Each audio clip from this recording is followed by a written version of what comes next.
Welcome back. Well, so much for easing into the new year. Who would imagine a bizarre tweet by the President of the United States boasting about the size of his nuclear button would be overshadowed just days later by a book quoting his former chief strategist and other members of the White House cast? If you're a supporter of the president, you may well be writing this off as just more white noise. If you're a Democrat or a Republican who's just not on the Trump train, some of the revelations are downright alarming. Steve Bannon claiming Don Jr.'s meeting with the Russians at Trump Tower was treasonous, claims that the then Chief of Staff and Treasury Secretary called the president an idiot. His chief economic advisor says he's dumb. National Security Advisor calls him a dope. The president doesn't read, doesn't even skim briefing papers, sits in bed at night eating cheeseburgers and watching TV. And that doesn't even scratch the surface of it or even touch the more personal issues. Hey, it's out there, folks, and the president has been tweeting his thoughts about it all week. And joining us for more, we welcome former Republican State Representative Ray Pilon, former Sarasota Democratic Chair Rita Ferrandino, Tampa Bay Times political correspondent William March, and the author of the runner-up presidency, Mark Weston. Thank you all for joining us tonight. And Ray, I'm going to start with you, because I have a lot of Republican friends who see this stuff on a daily basis, and as I said, it's just white noise. Others are, really concerned about it. What are you hearing out there? What are you thinking? Well, what I'm thinking is it's noise, whether it's white noise, whether it's true or not. I think it's ridiculous for somebody to write a book because they've got a personal grievance against a guy that threw him out of the White House. I'm not happy with the large amount of tweets and language. Do I still think the principles of the party are correct? Yes, but when we're in the United States of America, and I've been involved in politics a long time and in public service for a long time, it just absolutely disappoints me. Is it white noise? Well, a lot of it is. Is it something that we should promote and continue to do? Well, I guess if you're on Rita's side of the fence, yeah, you want to. And I think if the tables were turned, we'd do the same thing. Well, let me ask you, when you hear some of the allegations in the book, and some of these quotes are not just by Steve Bannon, who obviously has a grudge, but by other members of the White House staff, the former Deputy Chief of Staff, basically accusing the president of acting like a child, as we said, not reading briefing papers, not really listening to a lot of people. Are you concerned about that's how the White House is being run? I would be concerned if I knew it was true, and I don't know whether it's true or not. I'd like to have been a fly on the wall when those statements were made. However, if those people would like to come forward and state what they stated to Steve Bannon publicly, then we've got something to talk about. Well, a lot of them are putting their names on it. Well, they put their names on it, but whether they'll actually come through or not. And the ones that put their names on it, sure, if that's the way they feel. But then it's just like anything else. Are they disgruntled? Are they disappointed because they haven't been able to do what they wanted to do in the White House or in the West Wing? You just don't know their motivations. Ellen, it very well could be that I'm not calling these people liars, and hopefully all that truth will come out. Meanwhile, Rita, a lot of Democrats are just pulling their hair out. Yes, they are. I mean, they're pulling their hair out, and how do you react when you hear a lot of Republicans? I mean, this is just washing over them because they're looking at really positive economic numbers. They're looking at a GOP tax bill that was passed into law. And they're saying, look at our accomplishments, and all this other stuff really just doesn't matter. Well, there's been very few accomplishments. There's one tax plan that was put through at the very last minute with very little public opinion and public weighing in on. And but I think what is really important here in Sarasota and how this is going to affect local elections, which really is what we care about here in Sarasota, is there's no way around it. Sarasota is ground zero for Donald Trump. The Republican Party, Joe Gruters, who is a House of Representative, and Vern Buchanan gave Donald Trump the Statesman of the Year award twice here in Sarasota County. So how is that going to play back? How is Donald Trump and everything that's going on in the White House and the dysfunction, how's that going to affect us locally? So what are they saying? What are you saying, that they should have been careful about what they asked for? What they did, probably. We only have a couple seconds left here, but is this the same dynamic throughout the Tampa Bay area, that either if you don't like Trump, you don't like what you've heard here, but Republicans, this really is not resonating with them? Well, yes, I think it is. I mean, the Tampa Bay area has always been a pretty good political microcosm of the country as a whole. But there are polls showing that over the last few months that Trump's base, that hardcore who don't accept any criticism of him, has shrunk. It's not entirely invulnerable to this news. And that we're going to be talking about how it's going to affect local races in a moment. Mark, also, I mean, you've studied presidential politics. We have not seen this before like this. There has never been a president who won't even read one-page summaries of the issues. Some of the things in this new book say that they would have to underline in yellow his name whenever it appeared just to get him to look at the page. If anyone doesn't read, then the person in control are the people in the room who are reading, who are presenting him with the options. You know, it's whoever says to the president, here are your three options, that's the person actually running things, not Trump himself, if he doesn't read. We are just getting warmed up. We'll have much more on the week in politics right after we check the first alert weather. Stay with us.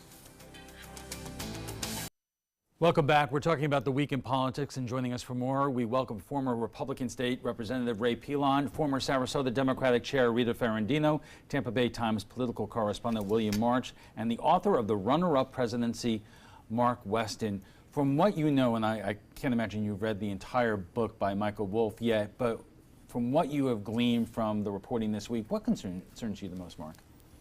Well, 100% of the people that he talked to said that he's unfit for the presidency and that he's essentially an overgrown child. These are both very disturbing traits.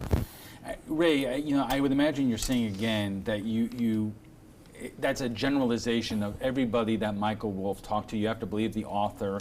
And Sure. this, as Rita admitted, this is the center of Trump country in Florida.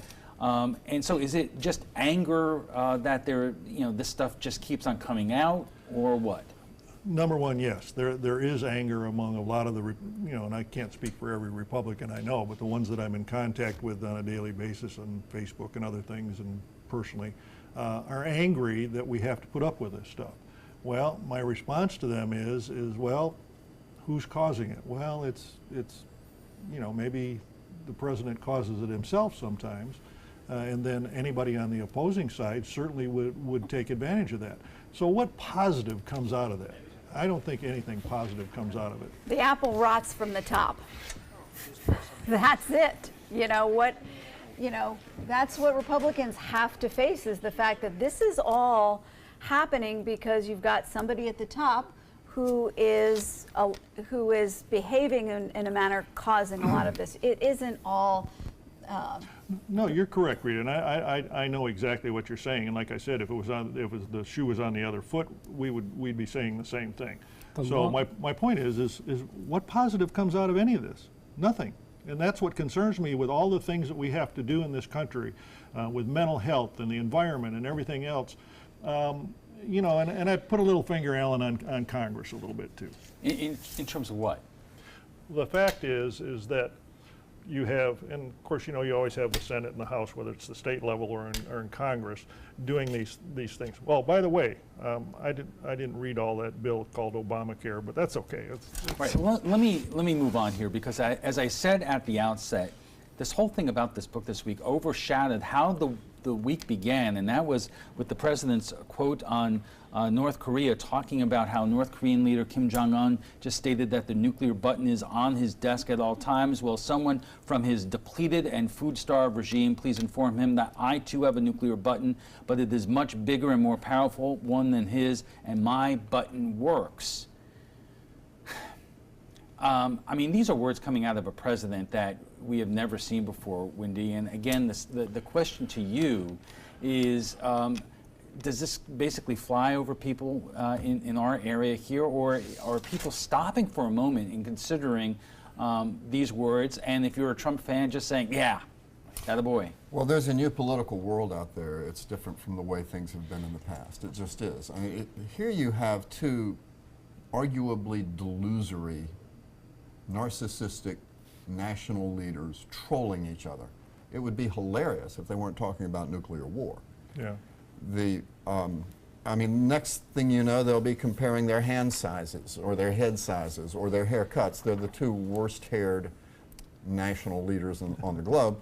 But as to whether it's affecting people, I cling to the belief that people do listen and that over a period of time it does change their view. But people have to be pried off of what caused them to vote for Trump in the first place, and there were reasons that they did. Again, I want to get your thoughts about how this resonates. The president of the Council on Foreign Relations, Richard Haass, who is a pretty conservative guy, said on TV this week, the portrait of an unfit president in a dysfunctional administration at a time that the world is characterized by mounting disarray adds up to a truly dangerous moment in history. The best that can be hoped for is drift. The worst is to be feared is a disaster of some magnitude somewhere. Tough talk sounds great until it goes wrong. Even if Kim's nuclear button doesn't work, even if half the equipment in poor North Korea doesn't work, even with half their equipment, they can still kill hundreds of thousands of South Koreans in a half an hour if things get out of hand. And that would really rock the world economy. The Dow would go down thousands of points in days. Ray, I know you said that you're concerned about the tweets. A lot of Republicans say, hey, look, General Mattis is there, General Kelly is there, Rex Tillerson's there. Just don't worry. Well, no, I think there's worry because whenever you're dealing with a radical government like that, and his stability in North Korea is obviously in doubt. But I'm just wondering that when Ronald Reagan was president, whether if Twitter was around, whether he would have had a Twitter similar to that. To me, I think it would probably be a little more direct, because I'll quote him, just paraphrase him. You know, he said, "No war that we've ever been in has been won because or gotten into because the America was weak." Well, let me put this in context. I do remember. I am old enough to remember Ronald Reagan's offhand joke with an open mic about let the bombs fly on Russia, and yes, there were jokes about it, Rita, but it did underscore his resoluteness in terms of handling the Soviet Union. Correct. And there are ways to be able to show power and not be doing it in a way that is narcissistic, playing with fire. So I completely go back to my point, which is I don't want to rely on the generals and the people around him. I want to see our president being in a position of responsible behavior. And so I think his tweeting is irresponsible. Okay, we have much more to get into, and we'll be back right after this. Welcome back. We're talking about the week in politics. And Wendy, I think you wanted to finish up with when we were talking about what Ronald Reagan did in the 1980s and making that offhand joke, I believe when he was recording his weekly radio address about let the bombs fly on Russia. What's the point? Well, I would only say that what Reagan said under that open mic that you mentioned was obviously a joke. And if Reagan had had a Twitter account, agree with him or disagree with him, he was a lighthearted, optimistic, warm-hearted person, and that would have been reflected in his Twitter account, much different from Donald Trump's. The concern that I have is the kind of bluster that we see from Trump sounds more like a third world country than it does like the United States of America. It totally violates the idea, the Roosevelt maxim, speak softly and carry a big stick. One of the revelations we also had this week is that the president tried to get Jeff Sessions, the Attorney General, not to recuse himself from oversight of the Russia investigation, and that underscores the investigation of the special counsel into possibly whether there was an obstruction of justice. Ray, when this came out yesterday, it was reported by the New York Times. What were your thoughts? Never heard of such a thing before from an administration to do that. Now, things may have happened that didn't get out like that in other administrations, but I think I mentioned to you earlier, there's a difference to me between leadership and a leader.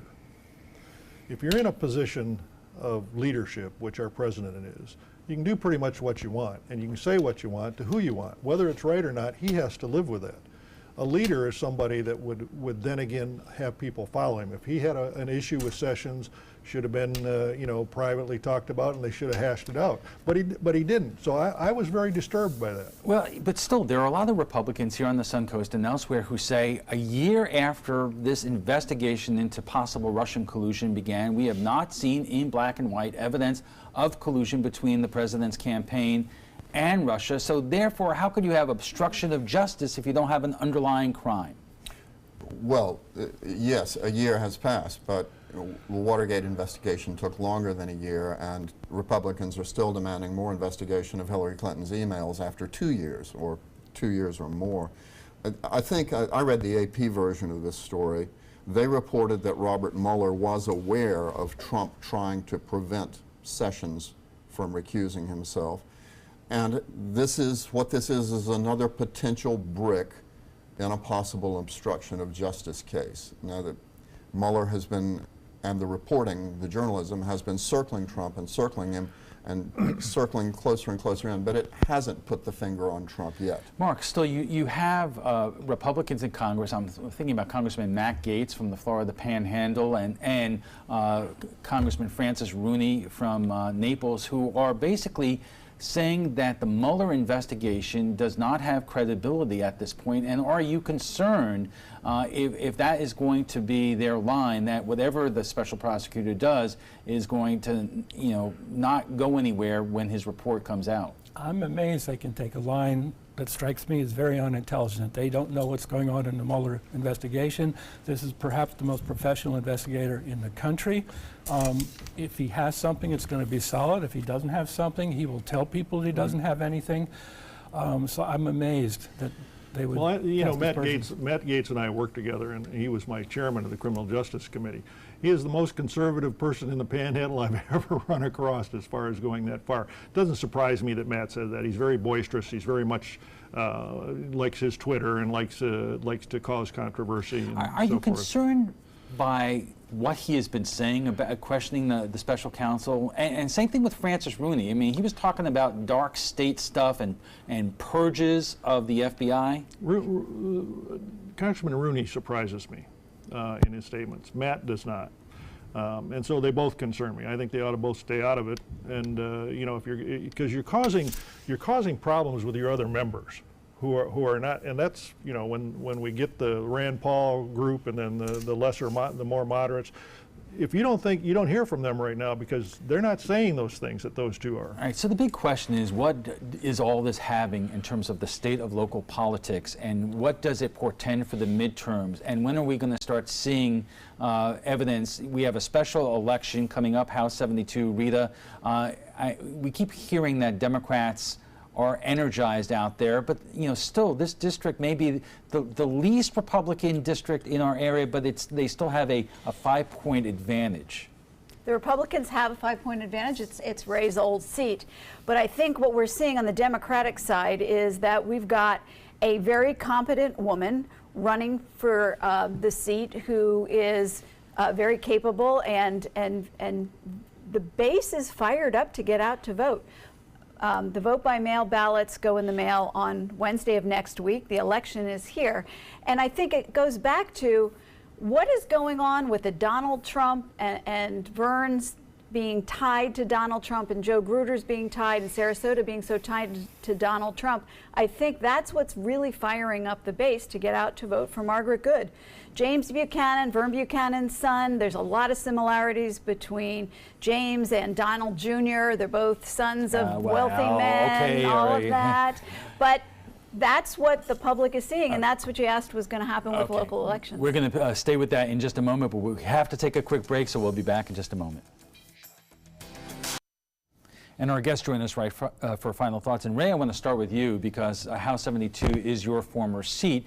We're talking about whether this race is a fair representation of where the area is politically right now, but it's a unique race where James Buchanan, the congressman's son, is not doing public appearances in terms of co-appearances with his opponents or many interviews or anything like that. So is that a fair representation of where the area is politically right now?